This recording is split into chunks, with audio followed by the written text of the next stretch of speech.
Les Français sont derrière moi.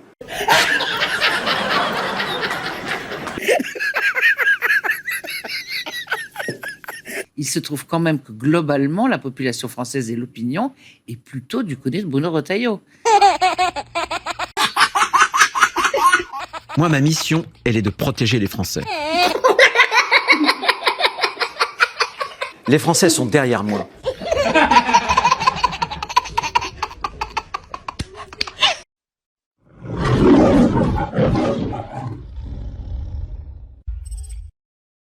Salut. Ça va? Non, ça va pas. Qu'est-ce qui se passe? Ça va pas. Arrêtez de me demander si ça va. Voilà, ça va pas. Le nouveau visage de la France, il est effarant quand même. La France interdit qu'on parle de la souffrance des autres. Il y avait beaucoup de gens qui ont été menacés de prison, on a brisé des carrières, vous savez, lorsqu'on s'est juste indigné de ce qui se passe à Gaza. Je voudrais lui demander s'il est fier du bilan de sa politique algérienne. Je voudrais lui demander s'il est fier qu'on ait encore, Boualem Sansal a été libéré. Pourquoi est-ce qu'il a été libéré? Parce que ça a été la ligne de fermeté. Ah non, pas le pays. La France, c'est fini pour moi. Ah ben justement, vous avez quand même un certain détachement avec ça. Non, c'est fini. Il me reste quelques mois à tirer dans ce pays et je me tire.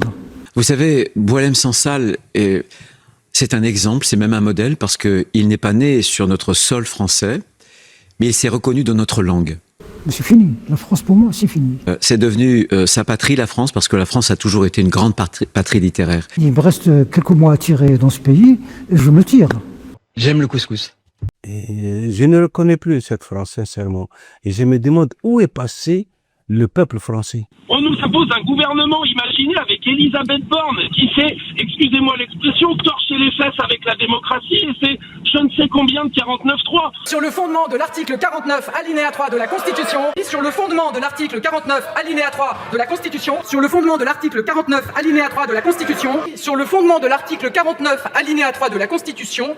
9 Français sur 10 dans une enquête cette semaine affirmaient ne plus avoir confiance dans la classe politique. La relation était fragile, mais le séisme de la dissolution a encore accentué ce gouffre. On recycle des élus politiques sans compétence, qui n'ont jamais prouvé la moindre compétence ou capacité à faire des choses bien. Attendez, excusez-moi, enfin, vous... Leur travail à ces gens-là, c'est menteurs professionnels, on va pas se mentir, de toute façon. C'est que les gens en ont marre de ce système politique. Vous enlevez le mot musulman et le mot Algérie de la bouche du ministre de l'Intérieur, c'est le néant. Il n'y a plus rien. Le ministre de l'Intérieur a contribué ces derniers mois à répandre la haine anti-musulman. Il l'a fait constamment. De fait, depuis qu'il est ministre de l'Intérieur, il ne parle que de ça. Oui. Le voile l'islamisme, l'Iran, le voile l'islamisme, le voile soumission, du voile, djihadisme, les fréristes, les frères musulmans qui l'islamisme, l'islamo-fascisme, l'islamisme. Alors il y en a marre. Et tous les acteurs qui nous ont été proposés dans ce gouvernement, en fait, sont l'incarnation de l'incompétence, de la magouille, de ces jeux d'agenda personnel. J'aime le couscous. Et pour ce qui concerne le halal... Comme Master Poulet s'affirme halal, souvent ils sont aussi halal d'ailleurs, c'est-à-dire, pas réservés, mais qui peuvent être consommés par des Français musulmans. Halal. On recycle des choses qui n'ont pas fonctionné, vous voyez. Emmanuel Macron, s'il veut rester un président dans l'inconscient collectif plus ou moins, qui aura marqué les esprits, doit partir de lui-même. Bonjour à toutes et tous. Manifestement, Alexandre Benalla était au ministère de l'Intérieur comme un poisson dans l'eau. Un poisson plutôt carnivore d'ailleurs, semble-t-il. Personne ne sait qui il est vraiment, très peu concèdent même le connaître. Et pourtant, on l'arme, on l'équipe, il s'impose dans des opérations de maintien de l'ordre et aux séances de débriefing avec pour seul viatique sa réputation d'appartenir au cabinet du président de la République. Là, vous nous avez vraiment pompé. Non, c'est pas vrai, mais je vais vous expliquer. S'il veut laisser quelque chose d'à peu près clean, il doit partir de lui-même et on retiendra ça. J'ai l'impression de vivre une caméra cachée permanente. Ce pays devient fou. Je m'insurge du niveau de nos politiciens. Nous en sommes tous responsables, tous autant que nous sommes. Oui. Aujourd'hui, nous avons des politiciens qui n'ont aucun projet réel, aucun projet concret. On met des gens en place par défaut. Ils n'ont pas de projet d'avenir. Le peuple n'est pas réellement consulté. Il n'y a pas de référendum. On va chercher du fric dans la poche de retraités pour traiter des problèmes de milliards qui ont été dépensés à la louche. Franchement, c'est pas Jojo, comme on dit dans le Nord-Pas-de-Calais. On a vraiment une classe politique mais immonde. Franchement, je prends le terme immonde. On a quoi comme homme politique? Il n'y a pas des gens intelligents en France. Bonsoir Gérald Darmanin. Bonsoir. Bonsoir Monsieur le Président. Bonsoir. Bonsoir Gabriel Attal. Bonsoir Gilles Boulot. Coucou Gabriel Attal de tes morts. Ah, mort de mort. Écoutez-moi bien, hein. Si vous baissez pas l'essence de quelques euros, c'est pas les routes qu'on va boucher, c'est les espaces aériens, ma couille. On va vous faire des bouchons d'avion, mon copain. La Hagra. Il se trouve quand même que globalement, la population française et l'opinion est plutôt du côté de Bruno Retailleau. Les Français sont derrière moi. Après une série de résultats électoraux particulièrement pitoyables, lors des dernières consultations, le groupe Les Républicains et son président Bruno Retailleau ont décidé d'impulser un changement radical afin de redresser la barre et de reconquérir les électeurs. C'est dans ce cadre qu'ils présenteront officiellement, lors d'une conférence de presse ce jeudi à Paris, leur nouvelle recrue, Jean-Marie Guénaud, plus connu sous le nom de Ragnar le Celte. Son arrivée au sein du groupe LR marque une volonté assumée de durcir le discours sur les questions migratoires, sur la laïcité et la lutte contre l'islam politique. Il sera chargé de porter les nouvelles propositions du parti sur la sécurité intérieure. Affaire à suivre.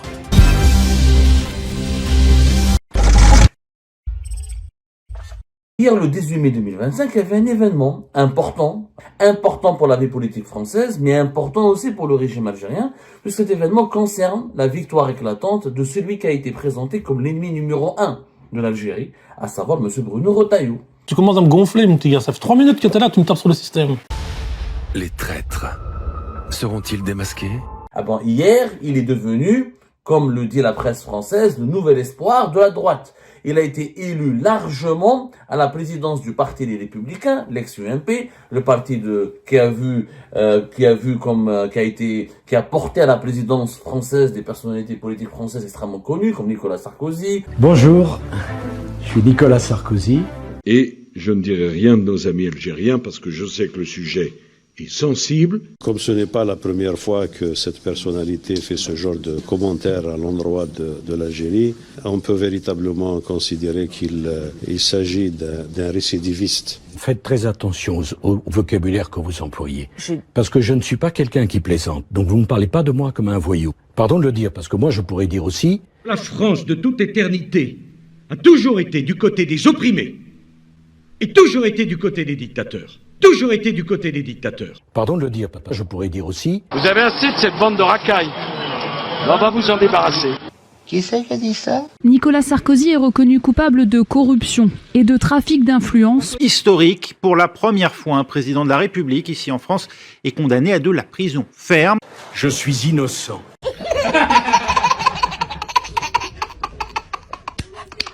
La tôle pour Libération, avec des lettres en forme de barreaux de prison devant le visage de Nicolas Sarkozy. La déflagration pour Sud-Ouest, le séisme, titre Le Figaro. Toute la presse française met en une la condamnation de Nicolas Sarkozy. Nicolas Sarkozy était un poison pour la démocratie. Il a sapé les principes républicains en s'attaquant aux juges. Maintenant, le bling-bling, c'est fini. Et quant à la BBC, généralement plutôt neutre, cet homme était égocentrique, très influent. Il n'a cessé de repousser les limites de la loi pour arriver à ses fins. L'ancien président a été condamné à 5 ans de prison pour association de malfaiteurs dans l'affaire du financement libyen de sa campagne électorale.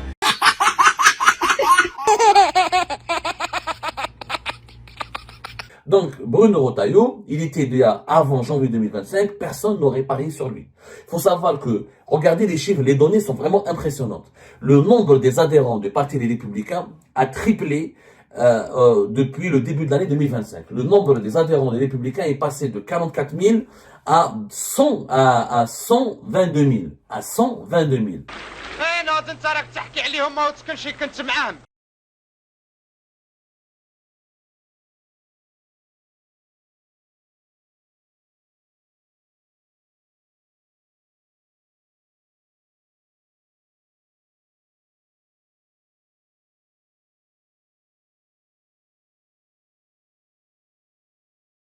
عندك الزهرة كبعت يا حل بامبيست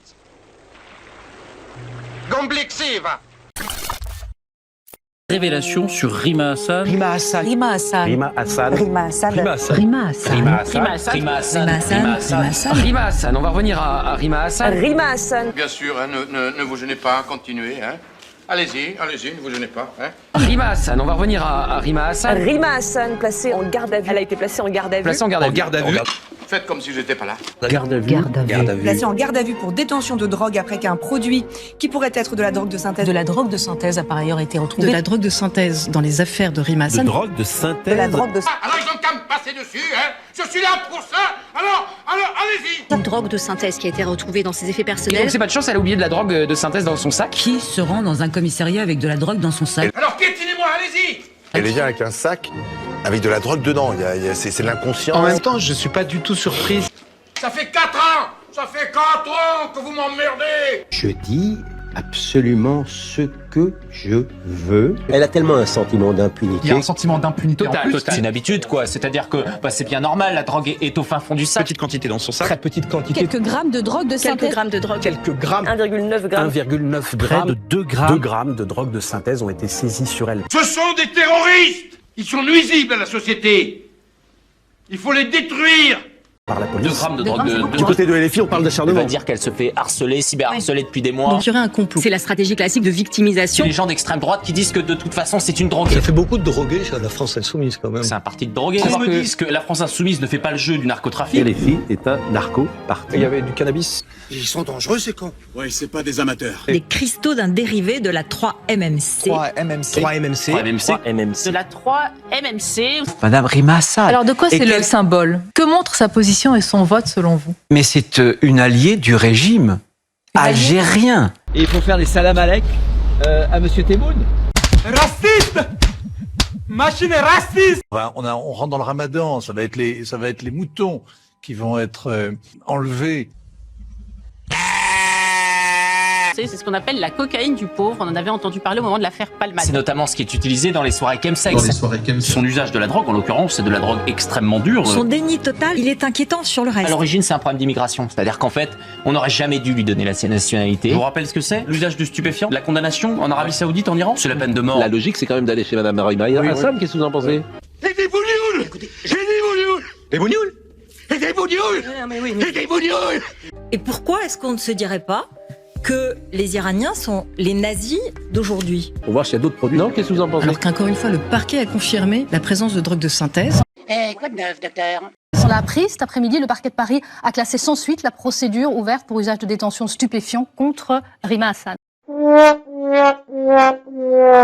Oui, le parquet de Paris a procédé au classement sans suite de cette procédure, au motif que les investigations n'ont fait apparaître aucune infraction suffisamment caractérisée.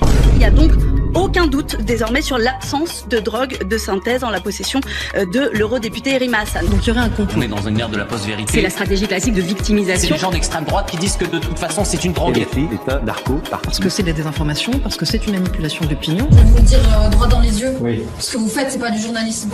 C'est de la raclure de chiottes. Alors c'est une agence de drogués. Les révélations aujourd'hui du Canard enchaîné confirment que nous sommes face à un véritable scandale d'État. Il y a eu la garde à vue de Madame Rima Hassan. D'où venaient les fuites? Du ministère de la Justice, du porte-parole du ministre de la Justice. Vous ne pouvez pas ne pas répondre à des questions qui sont des questions sur des questions de droits fondamentaux qui concernent une eurodéputée insoumise. Depuis janvier, Madame Rima Hassan est sous surveillance téléphonique comme le révèle Mediapart. Le ministre de l'Intérieur est là aujourd'hui au banc. Il est interpellé par des parlementaires sur quelque chose qui est extrêmement grave. Donc monsieur le ministre, on vous demande votre réponse. Et sinon on reviendra à la charge tant que vous n'aurez pas répondu sur ce sujet. On parle sans arrêt du voile, c'est une obsession française. Je veux dire, il n'y a aucun autre pays au monde qui en parle autant. La Hagra. Les maboules, les fous qui veulent se fâcher avec l'Algérie. Alors maboule, ça veut dire fou en algérien. Algérie. Algérien. Les Algériens. L'Algérie. Immigrés. Délinquance. Devant l'Algérie. Algérien. L'Algérie. D'origine algérienne. Terrorisme. Le retour du terrorisme dans ce pays, c'est vous. Dis donc, t'arrêtes de gueuler, René. Et on va parler humour, ou pas d'ailleurs. On va parler de la blague de François Hollande à Pauline de Malherbe qui n'a pas fait rire les Algériens. Hier soir, l'Élysée a présenté ses regrets aux Algériens et vous allez nous raconter ce qui s'est vraiment passé. Mais d'abord, on va la revoir, cette fameuse petite blague, parce qu'on va voir si c'était vraiment drôle ou pas, vous me direz. On est lundi soir, c'est le début du discours devant les représentants des institutions juives de France. Manuel Valls est au pied de la tribune, il revient tout juste d'un voyage en Algérie avec Jean-Marc Ayrault et François Hollande se lance dans l'humour. Écoutez. Monsieur le ministre de l'Intérieur, qui va vous quitter peut-être pour aller en Algérie, il en revient, sain et sauf, c'est déjà beaucoup.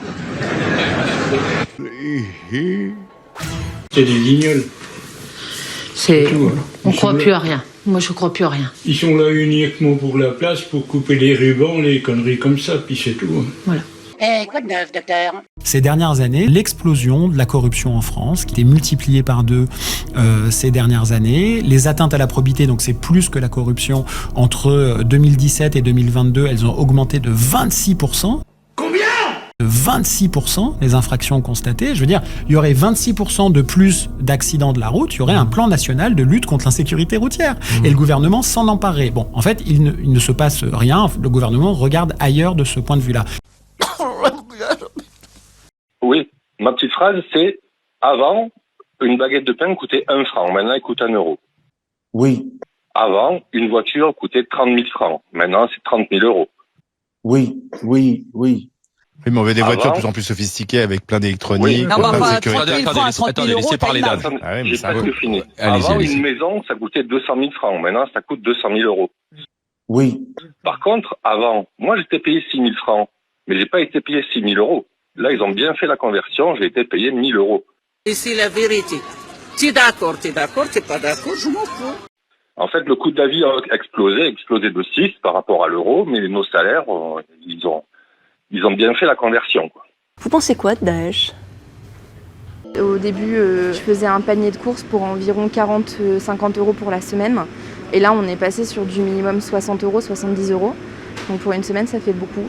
Et ça fait beaucoup d'augmentation d'un coup. Je trouve que c'est beaucoup plus depuis la janvier.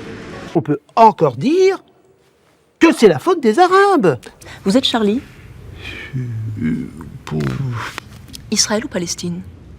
Un tiers des jeunes de moins de 24 ans a de la sympathie pour les frères musulmans. Wesh! Un tiers des jeunes de moins de 24 ans a de la sympathie pour les frères musulmans. Et il montre aussi à 57% pour cette même tranche d'âge, la charia finalement serait supérieure à la loi de la République. Ça s'appelle une victoire culturelle des frères musulmans. Exactement. On peut pas avoir confiance dans Netanyahou. C'est une crapule. C'est un bandit. La réalité, c'est que Netanyahou n'a jamais respecté aucun cessez-le-feu. Je rappelle qu'à Gaza, il y a plus de 800 Palestiniens qui ont été tués depuis le prétendu cessez-le-feu. Et Médecins sans frontières dit aujourd'hui qu'il y a de la part de Netanyahou et d'Israël une privation délibérée d'eau infligée aux Palestiniens. Et quant au Liban, je rappelle qu'entre novembre 2024 et février 2026, il y a eu plus de 15 000 violations du cessez-le-feu qui ont été documentées par l'ONU. La réalité, c'est donc que Netanyahou est un danger pour la paix et il est d'autant plus honteux dans ces conditions de voir que la France n'a pas clairement pris position pour suspendre l'accord d'association entre l'Union européenne et Israël, malgré 1 million de citoyens européens qui ont signé l'initiative citoyenne européenne et au contraire de la Slovénie, la Belgique, l'Irlande, le Portugal ou encore l'Espagne qui ont, eux, affirmé qu'il fallait suspendre cet accord d'association. De même, il est honteux de voir qu'il n'y a toujours aucune sanction contre Netanyahou, toujours pas d'embargo sur les armes et de voir l'ambassadeur israélien être invité absolument partout, sans aucune contradiction, pour déverser sa propagande de guerre. Ainsi, entre le 1er et le 11 mars, il a été invité 19 fois sur le plateau. Je vous invite à regarder combien de fois a été invitée l'ambassadrice de Palestine ou encore l'ambassadeur du Liban. Eh bien, vous verrez que c'est à peu près 0 fois ou probablement 0 fois. Mais en fait, c'est sans fin la folie de l'extrême droite israélienne, parce que là, ils n'ont pas fini d'attaquer le Liban et l'Iran, et ils pensent déjà à la guerre de demain, c'est-à-dire la guerre contre la Turquie. Regardez. Alors tout n'est pas fini. La Turquie reste une menace aussi. Ağzına sıçayım bilmem oğlum sevgilinin davası var ha. Bilmem oğlum sikil. Oğlum sikil. Oğlum sana bilmem oğlum peçeyle oğlum sikile bilmem. Peçeyle oğlum. Mais ces gens sont dingues. Il faut faire très attention parce que l'israélisation des forces de police et des forces de sécurité, voire des gouvernements chez nous, nous prépare, nous, citoyens, avec les futurs Palestiniens dans notre pays. Je t'ai dit, Netanyahou, il va nous mettre dedans. Je t'ai dit, Netanyahou, il va nous mettre dedans.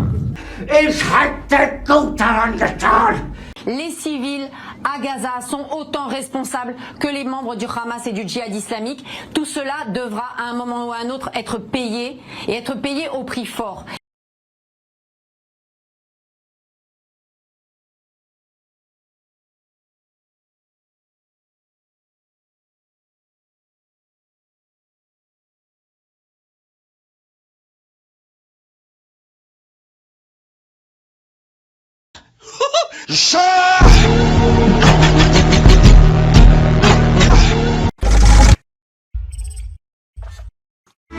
Nous vivons dans un labyrinthe d'informations, où ce qui est réellement important pour vous est souvent difficile à trouver. Un Français sur 10 n'ose plus sortir de chez lui car il a peur de se faire agresser, peur d'être victime de violences. La télévision informe sur ce qui compte vraiment. Elle vérifie ses sources et multiplie les points de vue. Vous ne dites que des mensonges. Combien vous touchez pour faire votre boulot? La télévision nous rassemble. Un jour, vos directions, et vous qui acceptez ce travail, vous aurez des comptes à rendre, monsieur. De quoi vous parlez? Oui, de la désinformation. Vos directions auront des comptes à rendre. Les soirées. En provoquant des discussions entre les générations, avec la confiance des téléspectateurs. On a l'eau de merde. Putain, vous comprenez ça? Pourquoi on est des journalistes de merde d'après vous? Parce que pour le moment on est calme, mais bientôt on va pas le rester calme. Donc on a retenu ce qu'a dit le médecin aussi, c'est on met les couches serrées, et le on bonnet. se couvre et on couvre les extrémités. La télévision soutient la démocratie. Thomas, quand je parle, on se tait. C'est la règle d'or. Sinon, vous ne pourrez jamais aller travailler ailleurs quand je vais vous virer. Le prix de l'arrogance. Le prix de l'arrogance. Et notre invité, c'est Jordan Bardella. Applaudissements pour lui. Il est avec nous ce soir. Nos policiers aujourd'hui font un travail déplorable. Un travail admirable, pardon, un travail admirable. Bah, le combat qu'on mène, c'est aussi un combat contre la démocratie, pour la démocratie. On ne tient pas éternellement une société avec BFM, de la flicaille et du Lexamil. En story, samedi dernier, le policier se filme en mode selfie dans son uniforme. C'est très court, tendez l'oreille. Ça commence à défourailler là, ces abrutis de gilets jaunes. Voilà, ça commence à défourailler, là dit-il, ces abrutis de gilets jaunes, on va leur casser la bouche. Mais je vous coupe parce qu'il faut avancer, il est 18h36 et vous voyez qu'il y a 5 personnes autour de cette table et que tout le monde a besoin de parler. Je suis le seul que vous coupez à chaque fois. Non, vous n'êtes pas le seul que je coupe à chaque fois, vous avez autant de temps de parole que les autres et si franchement ça ne vous convient pas, la porte est ici, voilà, je ne peux pas vous dire autre chose. Maintenant, je vous pose des questions, on essaie de comprendre votre situation. Au revoir monsieur Clément. Au revoir monsieur. Bande de bâtards.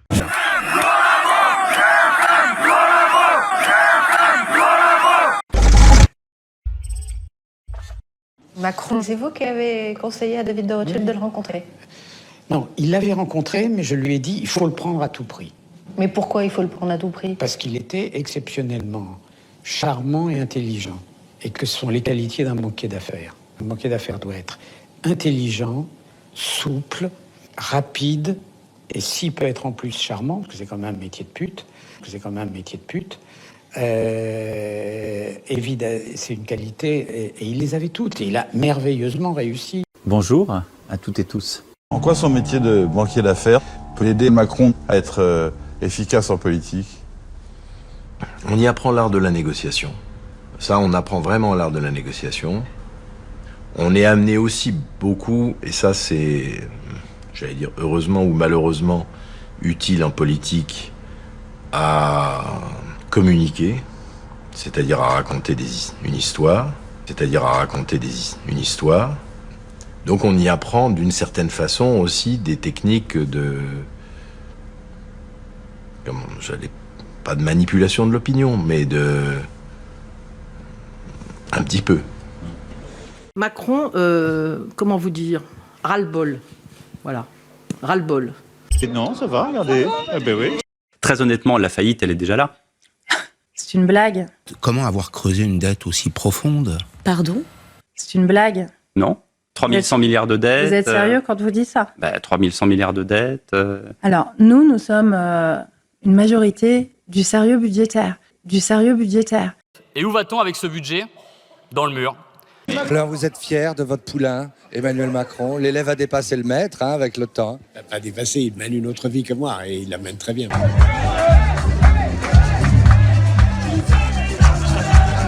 Depuis quelques jours, nous sommes dans une république qui vacille. Win the yes, need the no to win. Again the no. Ah, que je t'aime! Que je t'aime! Les mecs sont possédés.